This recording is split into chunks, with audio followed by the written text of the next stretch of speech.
अब मुझे लगता है कि लोग ये भी जानना चाहेंगे कि किस पार्टी को कितनी सीटें मिल रही हैं।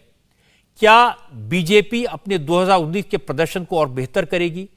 क्या अकेले बीजेपी को 303 से ज्यादा सीटें मिलेंगी?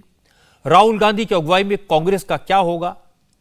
पिछले 2 चुनाव से 50 और 60 के बीच छूट रही कांग्रेस की सीटें बढ़ेंगी और या फिर नीचे चली जाएंगी या और कम हो जाएंगी? और जो अन्य पार्टियां हैं उनको जो 83 सीटें मिलती दिखाई दे रही हैं, उनमें सबसे ज्यादा सीटें किसकी होंगी? तो ये सारी डिटेल्स हैं विवेक शांडिल के पास। तो विवेक, जरा बताएं कि पार्टी वाइज ब्रेकअप क्या होगा, जिससे पिक्चर थोड़ी सी क्लियर हो जाए। बिल्कुल, एनडीए की बात हुई, यूपीए की बात हुई और अदर्स की बात हुई। रजत जी, बताते हैं कि सबसे ज्यादा सीटें एनडीए में किसको मिलेंगी। तो जाहिर सी बात है, सबसे ज्यादा सीट प्रधानमंत्री नरेंद्र मोदी के नेतृत्व में बीजेपी को मिलने जा रही है। 326 सीटें बीजेपी यहां पर जीत सकती है। अगर इस वक्त चुनाव करते हैं, इस वक्त जनता अगर वोट डालने जाती है तो इस वक्त चुनाव कराए जाते हैं। एनडीए में 362 सीटें, लेकिन 303 से जंप करके 326 पर जा रहे हैं। इसके बाद जेडीयू बड़ी पार्टी है जिसके पास 14 सीटें हैं। शिंदे की जो शिवसेना है, जो अब उद्धव ठाकरे से अलग हो चुके हैं, उनके पास 11 सीटें आ जाएंगी, जबकि इससे पहले जो सीटें थी उसकी संख्या ज्यादा थी जब उद्धव ठाकरे के पास शिवसेना थी। और अदर्स के खाते में 11 सीटें आएंगी। यह तस्वीर एनडीए की साफ होती नजर आ रही है। रजत जी, तो देखिए, जो तस्वीर इस वक्त सामने आई वो दिखता है लीडरशिप का असर।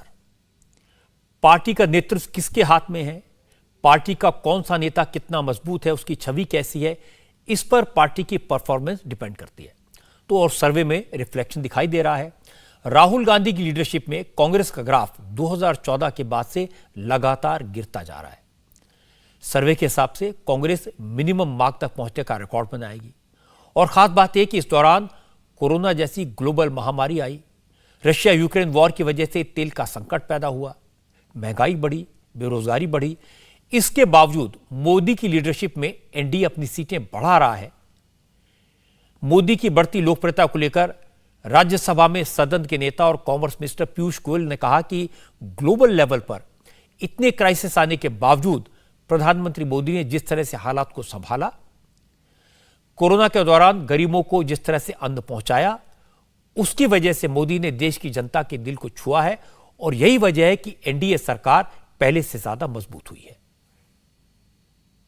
आज जिस प्रकार से इतने संकटों के बावजूद प्रधानमंत्री नरेंद्र मोदी जी के नेतृत्व में केंद्र सरकार और हमारी कई राज्य सरकारें काम कर रही हैं, ये लोगों के दिल को छू गया है। जिस प्रकार से देशों भर में लोगों का विश्वास बना है कि प्रधानमंत्री मोदी जी ने एक भ्रष्टाचार मुक्त और विकास से प्रेरित सरकार दी है, जिस प्रकार से बिना भेदभाव के हर वर्ग को सरकार की अन्य अन्य योजनाओं का लाभ मिला है, जिस प्रकार से पूरे देश में युवा हो, महिलाएं हो, वंचित लोग हों, गरीब से गरीब व्यक्ति को आज लगता है कि ये सरकार मेरी सरकार है, प्रधानमंत्री मेरे हित की चिंता, मेरे भविष्य की चिंता करते हैं। ये जो भावना है, ये आपके सर्वे में जो दिखा रही है, ये एक प्रकार से उसको स्पष्टीकरण करती है। यह था सर्वे पर पीयूष गोयल का रिएक्शन। हमने एनडीए और यूपीए के परफॉर्मेंस का प्रोजेक्शन देखा, पार्टी वाइज स्थिति देखी। अब एक बड़ा सवाल यह कि जनता किस नेता के बारे में क्या राय रखती है, कौन है जो जनता के दिल पर राज कर रहा है। राहुल गांधी बार बार कहते हैं कि वही है जो मोदी से लड़ सकते हैं। ममता बनर्जी दावा करती हैं कि जैसे बंगाल में बीजेपी को हराया, वैसे ही देश में मोदी को हराने का मादा सिर्फ वही रखती हैं। अब अरविंद केजरीवाल भी दावेदार बन गए हैं।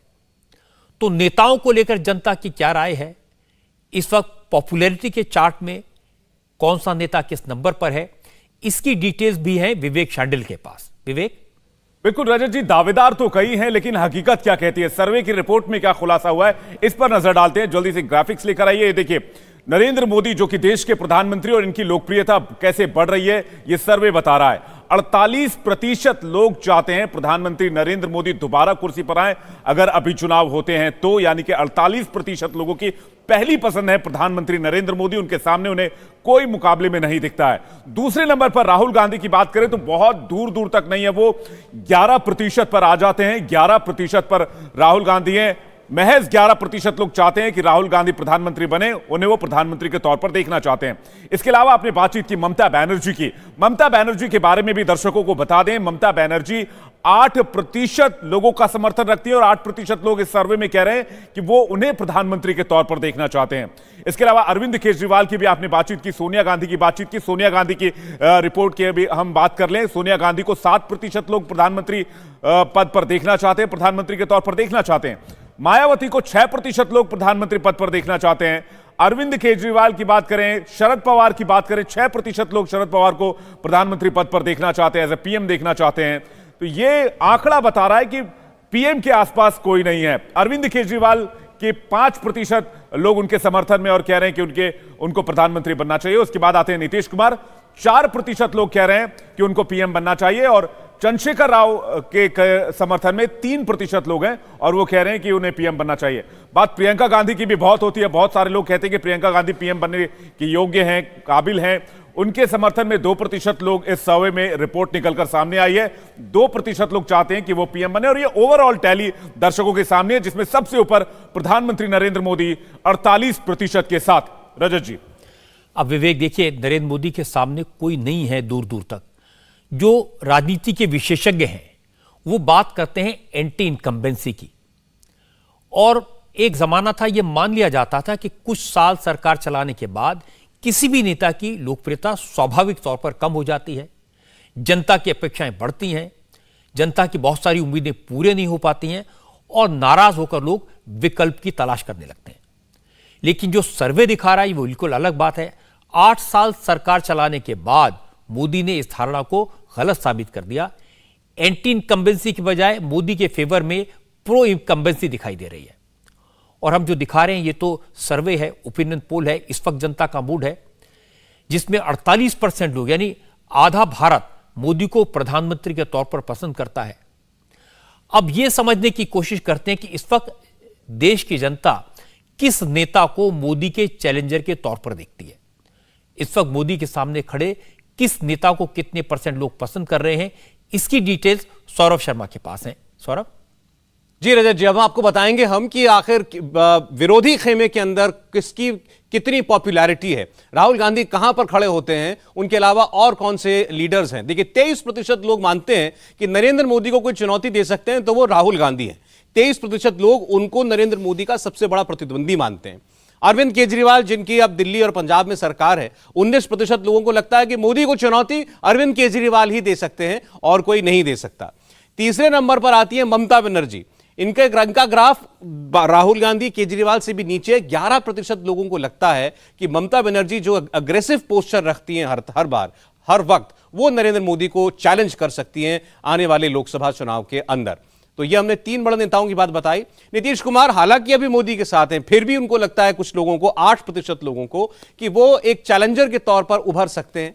सोनिया गांधी जो कांग्रेस पार्टी की प्रेसिडेंट हैं, राहुल गांधी की मां, वो केवल 8% लोगों की नजर में ये काबिलियत रखती हैं कि वो नरेंद्र मोदी को चुनौती दे सकें। एमके स्टालिन, 6% लोग केवल उनको मानते हैं कि वो चैलेंजर हो सकते हैं।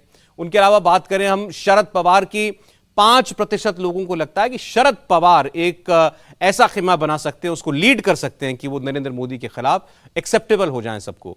ऐसे ही केसीआर जो हैं, जो आजकल बहुत वोकल है नरेंद्र मोदी के खिलाफ, 4% लोगों को लगता है कि उनकी लीडरशिप में ऐसा कुछ बनाया जा सकता है, कुनबा, जो नरेंद्र मोदी को चुनौती दे। और प्रियंका गांधी पर यह भरोसा केवल 4% लोगों को है। और नवीन पटनायक, जो कि ऐसा कभी कोई मुखरता से बात कहते नहीं, 2% लोग चाहते हैं कि वो ऐसे खेमे का नेतृत्व करें जो नरेंद्र मोदी के सामने बने।